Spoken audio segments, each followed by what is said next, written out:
Deretan produk yang berjejer mencuri perhatian Vanessa. Ia berharap kelak produknya dapat ikut serta. Pandangan Vanessa tertuju pada PIRT. Dalam benaknya timbul tanya. PIRT, apa ini penting? Mengapa semua memuat informasi ini? Apa ini secara khusus? Bagaimana ya cara mendapatkannya?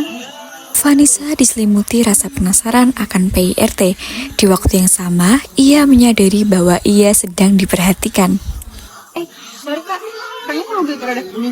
Enggak kak, kebetulan tadi aku lagi lihat produk, terus ada tulisan PIRT. Kebetulan saya masih awam mengenai PIRT itu apa. Terus saya juga pengen produk saya nantinya bakalan ada di sini, jadi saya masih bingung mengenai PIRT. Oh, kalau kakaknya berkenan, saya bekerja di kantor dinas kesehatan.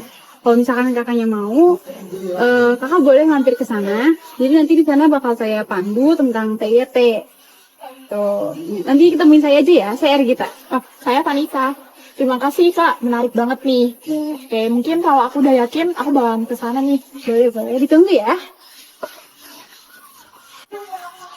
Ternyata PIRT itu sangat penting ya. Iya Vanessa, PIRT itu sangat penting untuk pelaku usaha kecil di bidang pangan. Dengan sertifikasi ini, produk kamu tuh lebih dipercaya sama konsumen.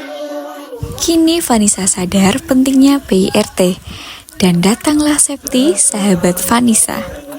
Vanessa, apa kabar kamu? Hai Septi, aku baik. Kamu lagi ngapain di sini? Ini aku lagi belajar tentang PIRT. Kamu tahu nggak? PIRT itu ternyata penting banget loh buat produk kita. Oh ya, apa sih sebenarnya PIRT itu? PIRT itu kepanjangan dari pangan industri rumah tangga. Nah, jadi ini tuh dikasih kayak dikhususkan untuk produk makanan dan minuman yang diproduksi di rumahan gitu, kayak skala kecil. Tujuannya itu supaya produk tersebut itu memenuhi standar kualitas dan keamanan. Pada saat yang bersamaan, Lukman pun hadir. Ia merupakan seorang pengusaha. Dengar-dengar kalian lagi bahas soal PIRT. Jadi PIRT itu sendiri memang apa ya? PIRT itu sendiri memang merupakan jaminan mutu suatu produk. PIRT itu sendiri juga bisa meningkatkan kepercayaan konsumen mengenai produk kalian. Jadi yang kalian bicarakan karena juga saya pernah Jadi kalau aku mau jual kue atau makanan ringan, berarti aku perlu PIRT ya? Iya, perlu. Soalnya dengan mendaftarin PIRT itu, produk kamu tuh lebih dipercaya sama konsumen, kan pasti aman. Kalau begitu, kenapa sertifikasi itu seperti ya? PIRT ini tuh memastikan bahwa produk yang kamu produksi di rumah kamu ini sudah memenuhi standar keamanan dan kebersihan yang layak. Terus juga sertifikasi itu apa ya, kayak menunjukkan bahwa produkmu tuh telah melewati pemeriksaan sehingga konsumsinya tuh aman. Terus ini tuh juga bukan perizinan aja sih, tapi juga menunjukkan bahwa produk kamu tuh aman buat dikonsumsi sama konsumen. Nah, dengan PIRT itu tuh bisa meningkatkan pertama itu kepercayaan konsumen atas mutu dan kualitas produknya. Nah, yang kedua tuh juga kalau mutu dan kualitasnya juga bagus, itu bisa meningkatkan loyalitas pelanggan. Nah, kalau loyalitas pelanggan itu udah banyak, maka reputasi produk kamu tuh akan semakin meningkat. Wah, kalau begitu produkmu bisa lebih laris dong kalau punya PIRT. Ini kan artinya banyak peluang untuk berkembang.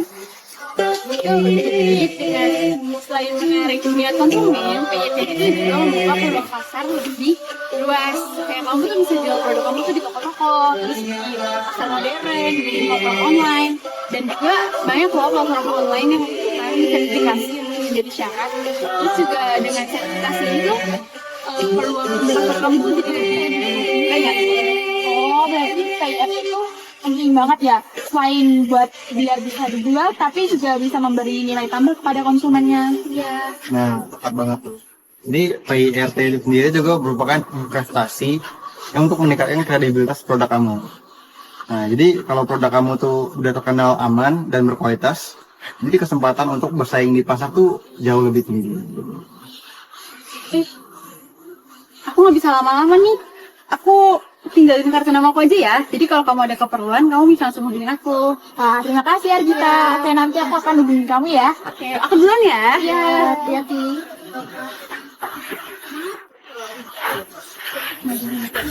Tibalah hari di mana Vanessa yakin untuk mendaftarkan PIRT produknya.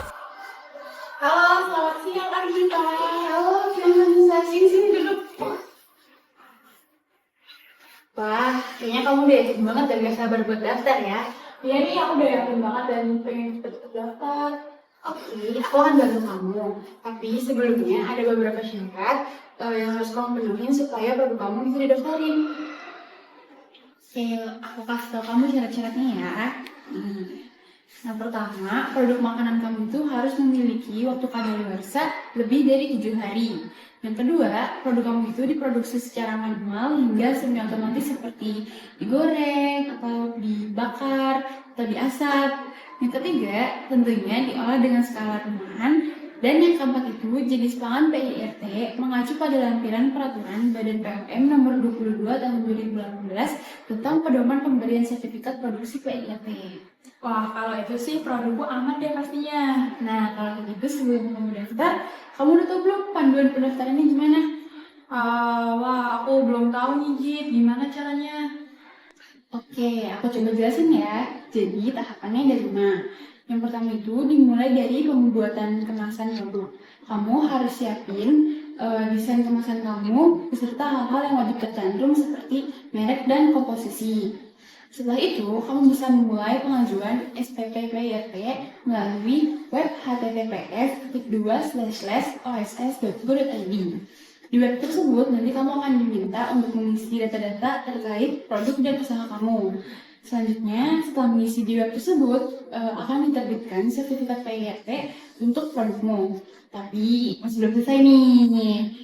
Nantinya, kamu wajib mengikuti sekolah keamanan pangan dan nantinya juga akan ada survei dari Dinas Kesehatan.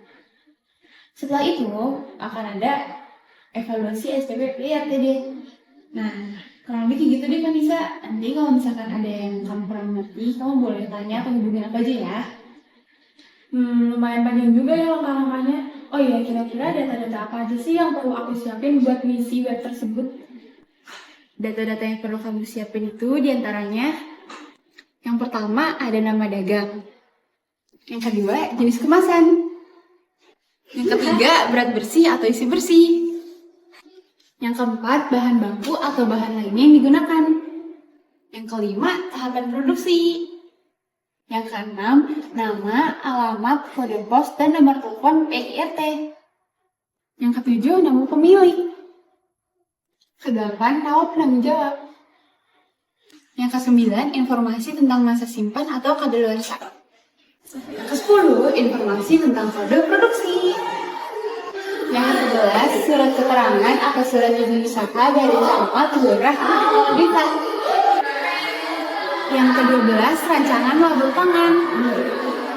Dan yang terakhir, sertifikat penyuluhan keamanan pangan bagi pengaman baru.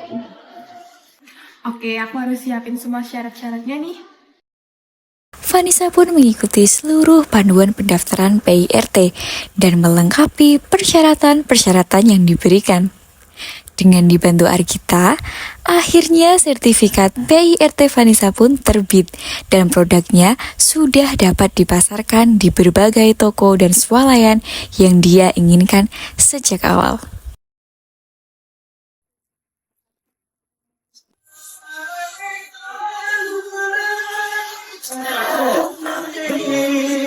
Welcome to the game. Selamat bergabung dengan teman-teman Mirak ini.